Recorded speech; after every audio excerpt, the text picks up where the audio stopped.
Good morning, friends in YouTube. Well, it is Sunday, so I have one more whole day before I leave tomorrow. Well, I sure wish I could stay longer, but I'm quite sure,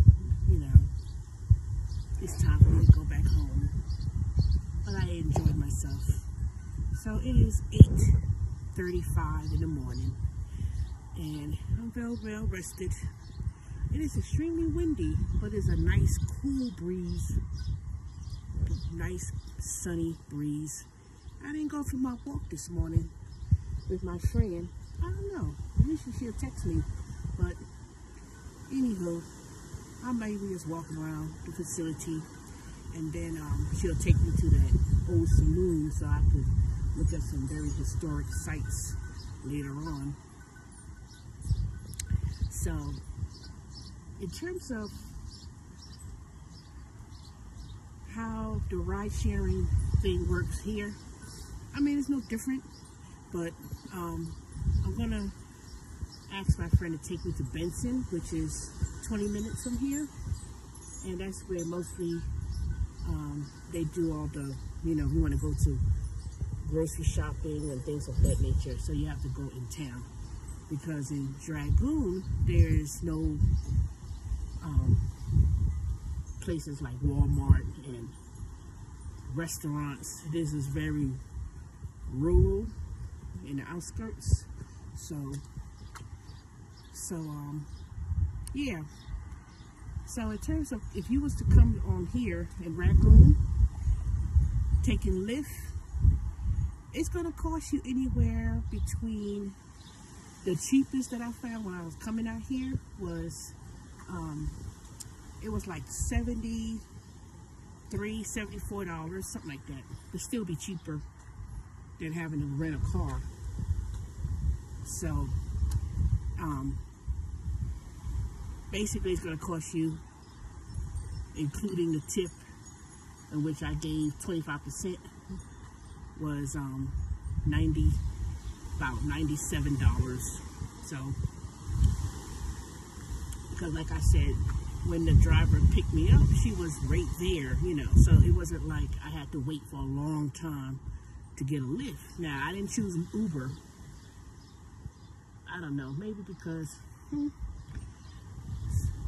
maybe it would say that Lyft was cheaper.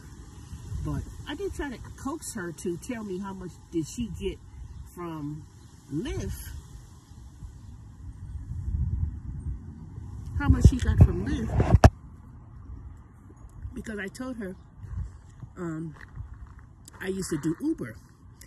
I did Uber before I really started doing Uber Eats. So, but she wasn't very, in the very beginning when I got there,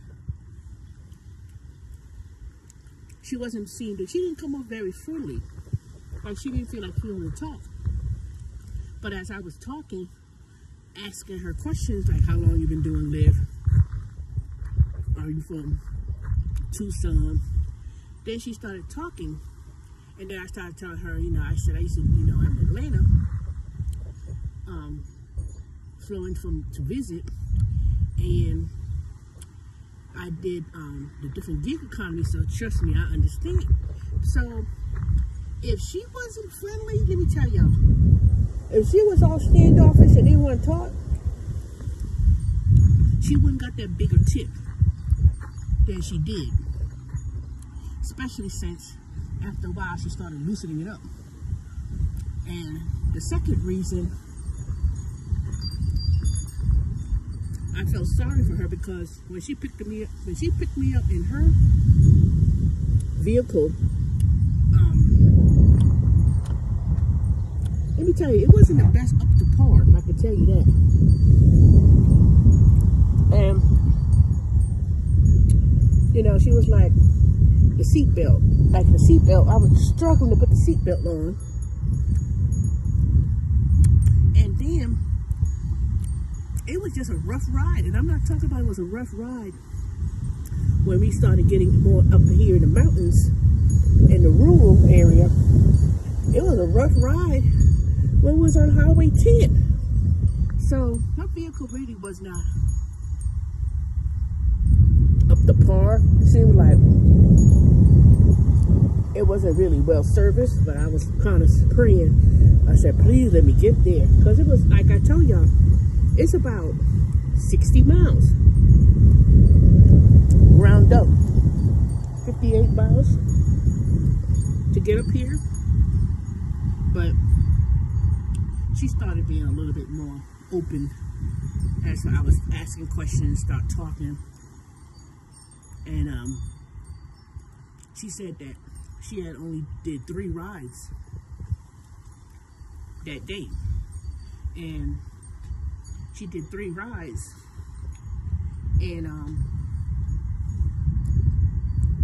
it was already 6 o'clock p.m. So she was friendly after a while. So if you are a Uber, Lyft driver, if you are more, I'm not gonna say friendly, but you know, you could be professional. But if you tend to be more engaging to the people, especially when they're out of town and they start sharing stories that they do Uber and Lyft from where they from, or they understand about the gig economy and things like that, most likely you'll get a very good tip. Now, I don't know. I can't say everyone would do that, but I know I'm a good tipper. You know, I don't give just the random 15%, 10%. Now, it has to be really bad for me not to tip. But most of the time, I do tip. Now, if it was one of those self-service places where you just order food and, you know, they just bring you your food and that's it, I'm not going to tip for something like that. But if I've given a service or provided a service, even if it's not really that good, and you do just enough, you'll get enough. But in this case, driving all the way up here and the long distance, and the fact that I asked her, will you be getting another ride back from Dragoon back to Tucson? She said, most likely not. So, you know, I'm quite sure, I don't know. I didn't ask her where she lived and all that kind of stuff, but I know it was a distance to drive. So, that's one aspect of the trip. When you come out into remote areas like this, Uber and Lyft is everywhere, but it still came out cheaper for me to take a Lyft. So, when I go back home, initially my friend was going to take me to the airport, but she just got her vehicle back from the shop, and she didn't feel comfortable driving it that long of a distance. So I asked her, I was trying to do a pre-trip, but when I did the pre-trip back home, back to move my too windy. When I was trying to pre-trip for tomorrow in a pickup time, I said it didn't really confirm. It just, just confirmed a trip. When I looked at the prices going back, it was like $97, not including no tip or nothing. It was like $97. I'm like, and it was like 100 and something, and all that stuff. I said, shoot, this must be I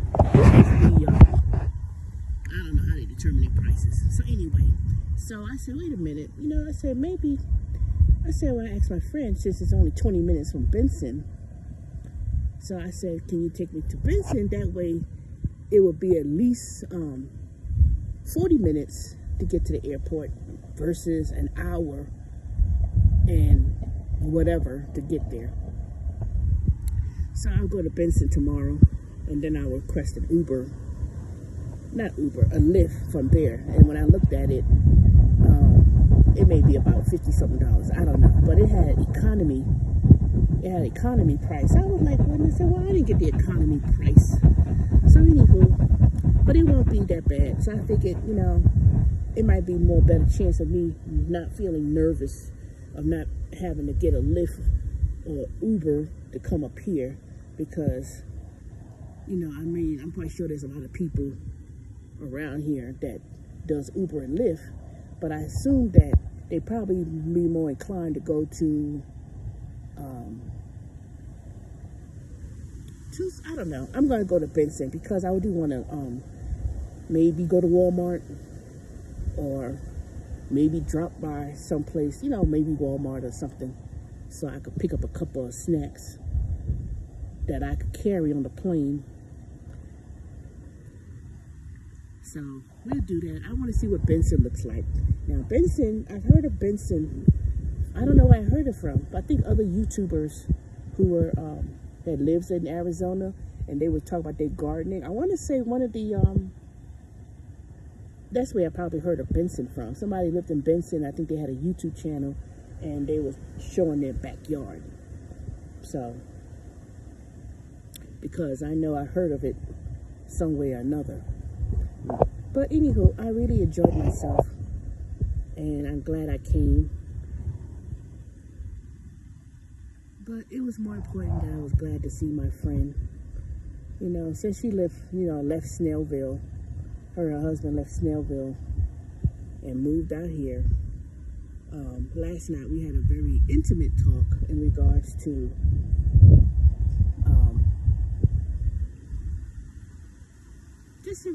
it was so touching yesterday, the way it was. And it gave me I came out here and I'm feel renewed,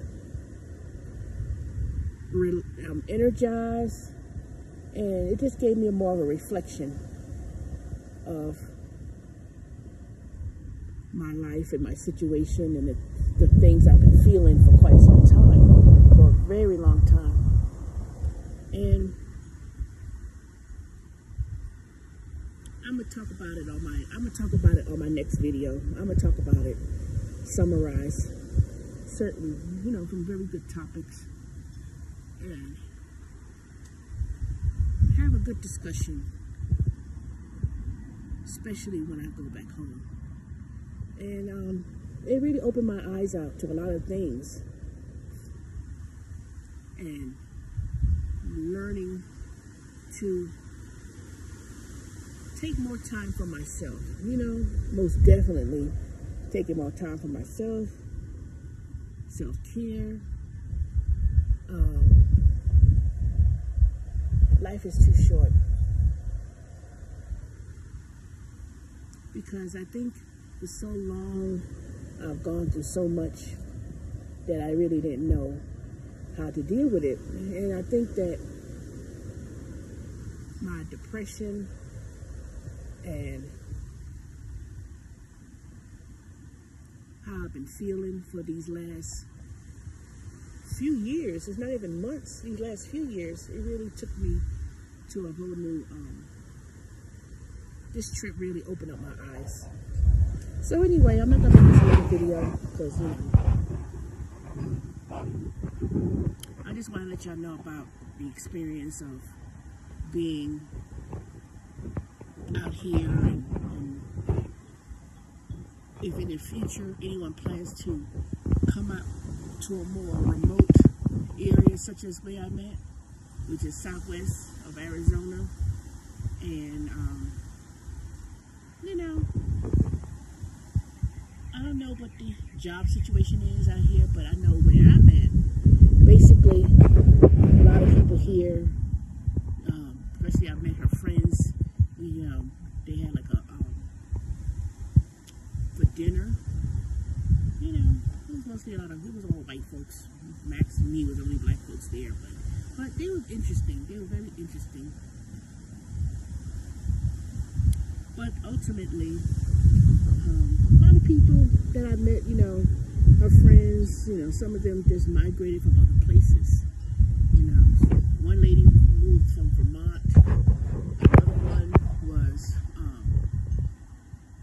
no, what was she say she was from? Ohio, something like that.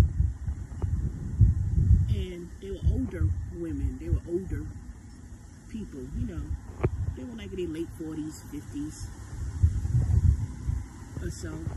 And they just, you know, I didn't ask their stories and be all nosy. From what I was grasping, a lot of them, wherever they from, but another state, they just kind of bought property out here and buying up land. And the way it seems, it's like not as I'm not gonna say it's not as expensive, but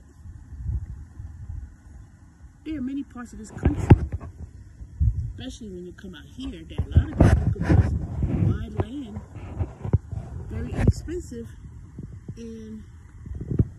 but at the same time, the importance of preparing yourself for future life. You know, a lot of people, you know, after a while you get out that hustle and bustle, you know, and it's so peaceful out here. But it's a lot of work too, let me tell you. It's a lot of work, but one good thing is you don't have to, you know, worry about a job, a corporate job or whatever. I mean, you probably could work remotely, and that would be pretty good. And speaking to some of my co-workers at TurboTax, you know, it seems like I know one person, they was talking about, I raise my chickens and stuff, and they live some part in Kentucky that's very rural. One person lived in Colorado, and it seems like from what they described and what they showed me in the picture, like one person in particular, you know, she was like, you know, I go hiking in this mountain, so that probably Colorado's part, but this is a very nice place, I'm gonna tell you, very nice. Anyway, this video's getting too long, so I'll talk to you later on tonight. So just to iterate, people do Lyft and Uber here. I'm just really curious how much Lyft paid that driver, because I know one thing, $90-something, woo, and that was, you know, the tip was bigger, so I don't know. I hope she didn't get cheated, but anywho, I'll talk to you later.